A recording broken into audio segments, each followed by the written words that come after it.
Welcome! I'm Victoria of Estrellita Royalty Astrology, and today we're going to talk about the new moon in Cancer.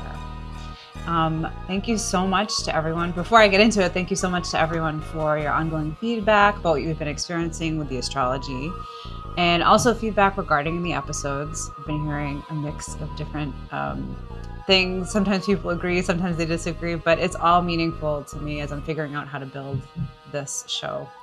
I definitely also appreciate any feedback regarding clips or things that I share. I want astrology to feel like an accessible, reflective tool. And so I hope that these episodes, or really anything that I share, can offer some of. So before we get into today's new moon breakdown, just a reminder of the purpose of these episodes. So here we're going to break down the ancient archetypal language of the stars with a current focus on the moon cycles.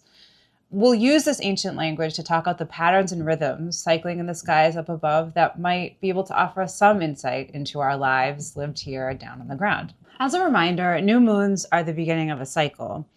We are planting something without full access to the light, without full access to the outcome. You'll want to pay attention to the following dates in this lunar cycle. I'm going to put them up. So the first would be the logical one that we all know is the full moon in a couple of weeks. So the full moon in Aquarius will be at 6 degrees, very close to Pluto in Aquarius. That's its own thing. We'll talk about it. But that's the first one, right? And then there are going to be a few more that sort of take a bigger macro approach and vision to looking at the cycle. So the next one would be about 9 months from now, when the moon is going to be at a similar degree at 23 degrees Cancer. It's going to be a first quarter moon, April 23rd, 2027. That will be a time of sort of we're building in the cycle of a lunar cycle. The first quarter moon is like you're building something and you kind of feel that you're building something and you make adjustments as needed, but you still don't have access to the full moon yet. And then 9 months after that, about 18 months from now, would be the Cancer full moon. And that would be at 21 Cancer, the same degrees as this full moon. And that will be January 11th, 2028. We'll have access to the full light. And hopefully you'll be able to, at that point, understand whatever the story is that's connected to this lunar cycle for you.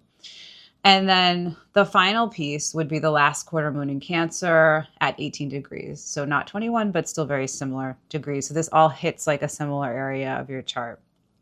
And that will be October 11th, 2028. And that last quarter moon is about closing out whatever the story and cycle is. And again, it's hard to know at this moment what it is. People talk about manifesting, but you don't really know, right? Until a little bit later as you start to see a story unfold. So those dates can help locate us in whatever story we're planting or seeding right now. So this new moon is having me think about planting something connected to how we nurture and care and protect cancerian themes, how we communicate that to others in our life. Is it through cooking a meal, sharing stories, sending a thoughtful gift or message, being consistent with how you show up? In the protective realm, is it standing up for somebody? Is it standing up for yourself? There's also something here in the cancerian realm that's connected to the past, something that we need to take us into fresh new territory. What are we taking with us? Okay, of course you want to think about where the Cancer part of your chart is, and I can get into that in horoscopes, but it's also just helpful for all of us just to ground ourselves in cancerian themes without knowing all the specifics of someone's chart. So Cancer energy is connected to nurturance and protection, like I was talking about. Cancer is also symbolized by the crab. Think hard shell, soft interior. Cancer, because it wants to protect, can also be a guarded energy and quite observant to ensure that protection. Once you crack that Cancer shell energy, Cancer can be a ride or die, like your family. I'm here for you, and if someone fucks with you, I will fully have your back. And that can also be a clingy energy. And once there for you, can have a hard time letting go. Like if an energy were going to be overprotective and maybe struggle to get the volume right, it might be Cancer. I was trying to protect you. You didn't like it. Now I'm offended. Snip, snip. Some of that passive aggressive behavior could be part of that archetype as well. So, okay, we have something in this realm. And what else? Check it out. We've got Mercury retrograde co-present with this sun and moon. Mercury, the planet of how we think and learn and communicate, moving backwards. How can we incorporate something we've learned previously? Or how can we rethink something that we thought we already had figured out connected to care? Something we've learned through the body or through our families, through our lineage. How can that impact what we plant now for moving forward? In my episode on the new moon in Gemini in June, I talked about Mercury in Cancer because Mercury in Cancer was ruling that new moon. And it made me make connections to Margine Satrapi and Persepolis, which you can hear me talk about in a clip I recently shared. I've been sitting more with this theme of Mercury in Cancer, and perhaps part of the retrograde for me is reviewing and rethinking how I think about Mercury connects to how we think and communicate, how I think about Cancerian themes, what it means to care, nurture, protect, and even love. Last year, at the suggestion of astrologer Alexandra Blair of 9 Lives Astrology, I read a book to ritualize the new moon in Cancer. The book I chose was Young Pueblo's book, How to Love Better. I loved reading How to Love Better as a form of ritual because it helped me more intentionally be attentive to these themes. Some of my favorite passages from the book talk about how love is freedom and how part of being in a space of freedom is through releasing our attachment to our connections. Here are some passages, my favorite ones. So he says, the two qualities of love and freedom support each other.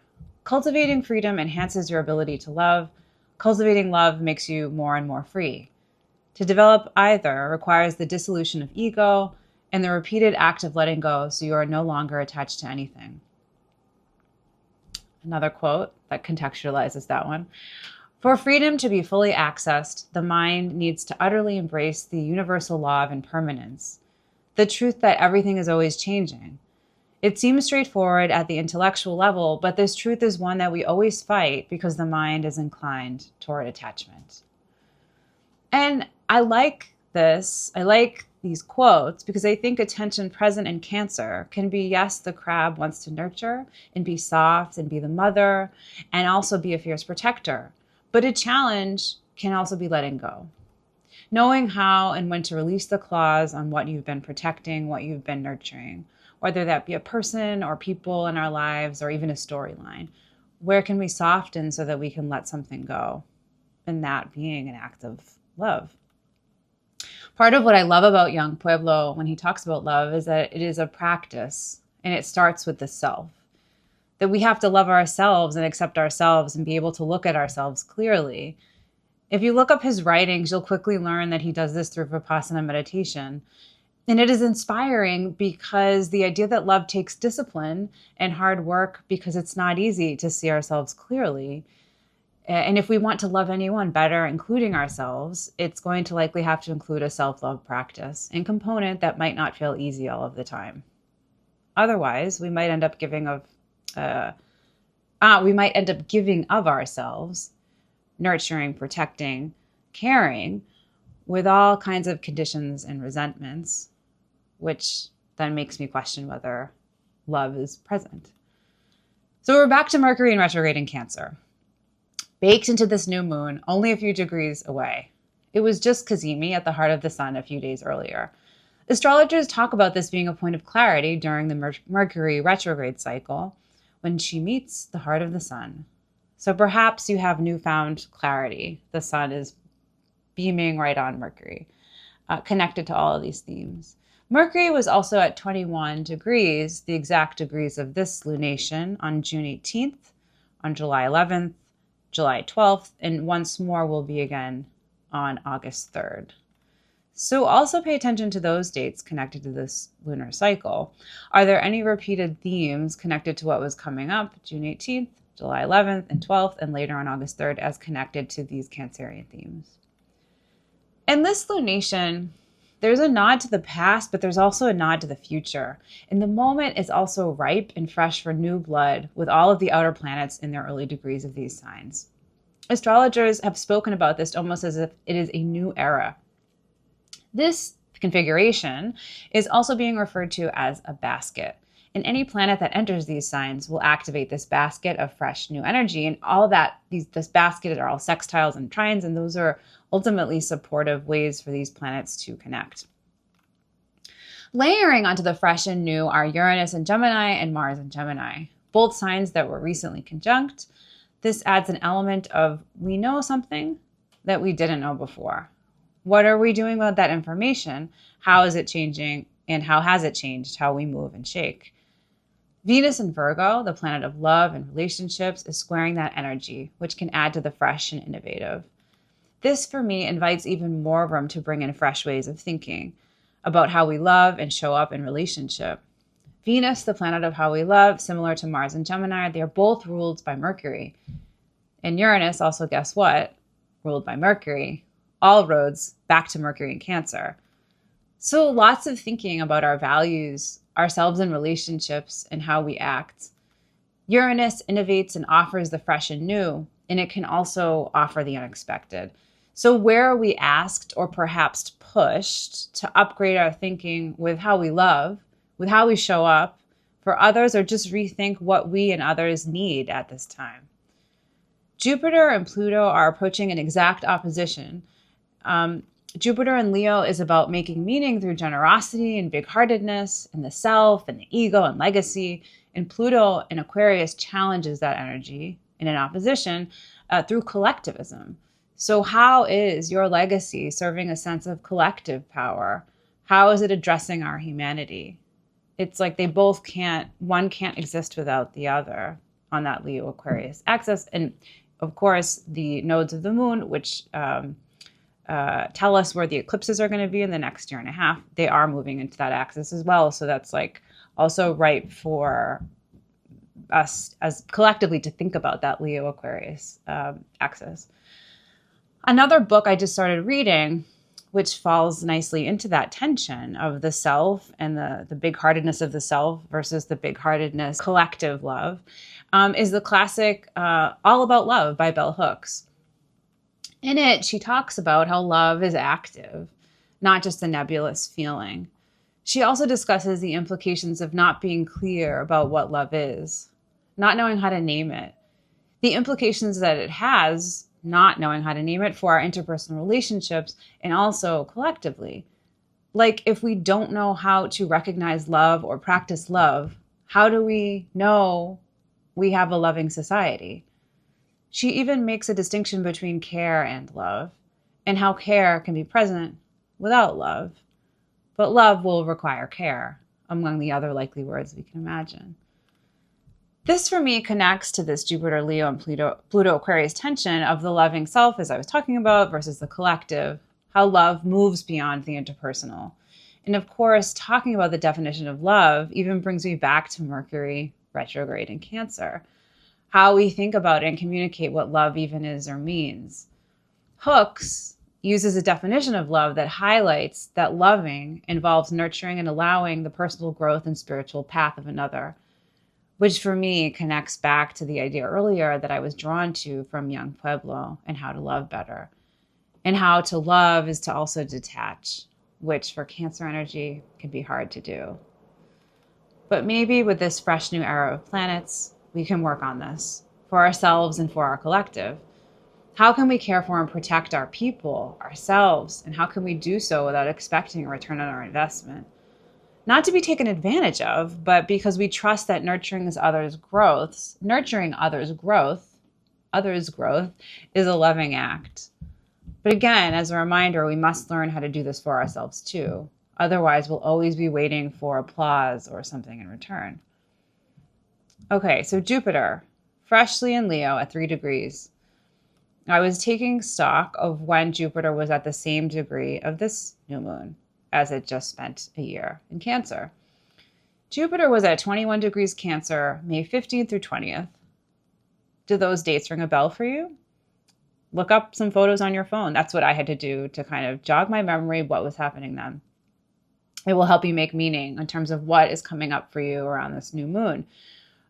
Something that you made meaning of that is reemerging and coming forth into what you may want to plant at this time.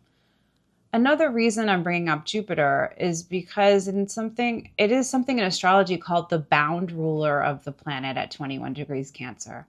And because of this, the new moon carries a Jupiterian and expansive quality. So I went back again to my photos at this time, and there were some significant pieces that came up for me that I'm going to be paying attention to.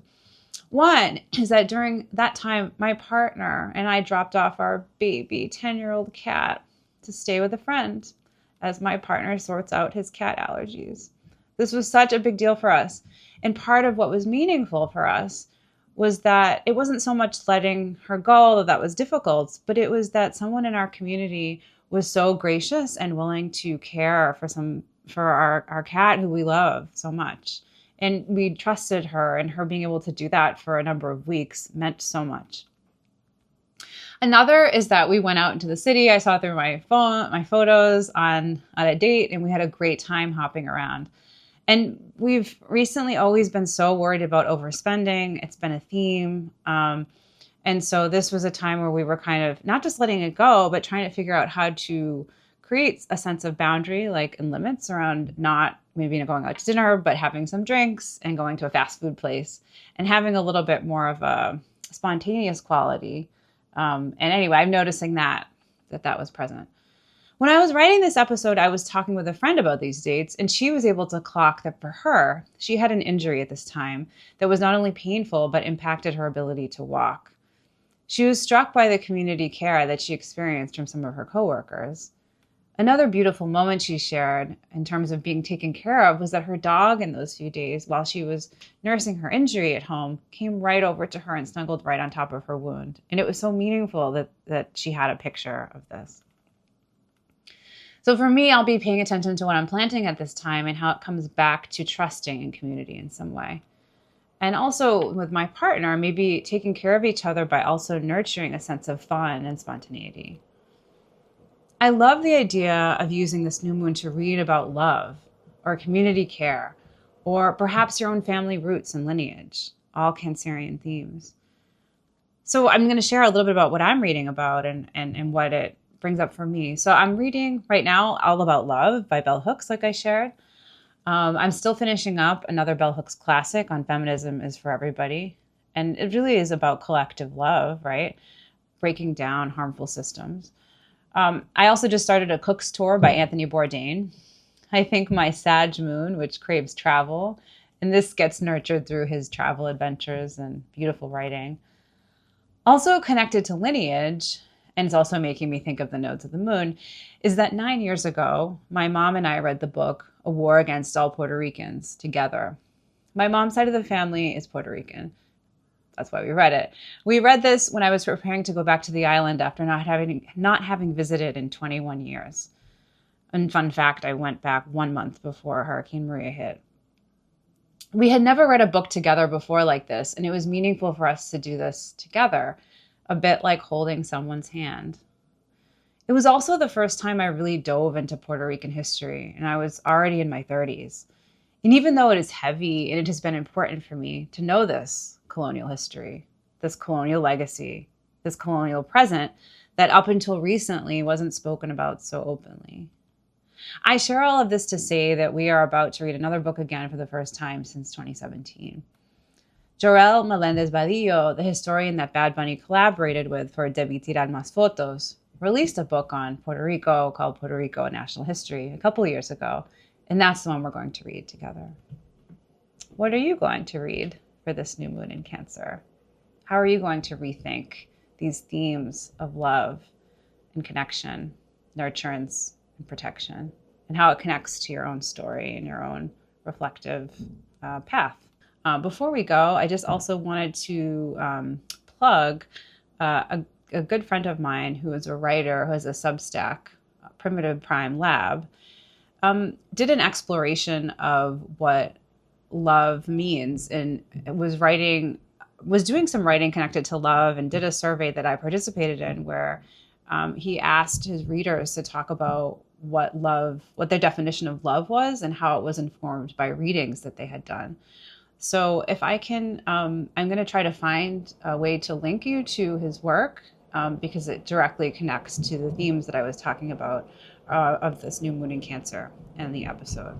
So, okay, that's it for now. Thank you for joining me.